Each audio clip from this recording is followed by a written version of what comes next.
جمعية توافق للإصلاح الأسري تقدم لمستفيديها آلية العمل في أروقة الجمعية.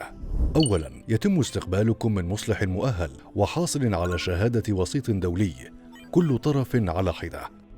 ثانياً، يشرح لكم المصلح قيم الصلح وآلية عمل المصالحة.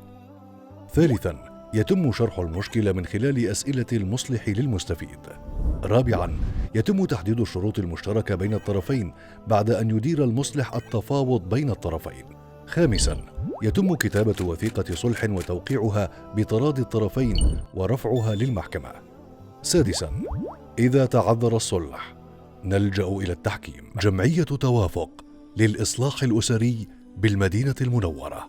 تابعونا على وسائل التواصل الاجتماعي ليصلكم كل جديد، ولا تنسوا الاشتراك بقناتنا على اليوتيوب.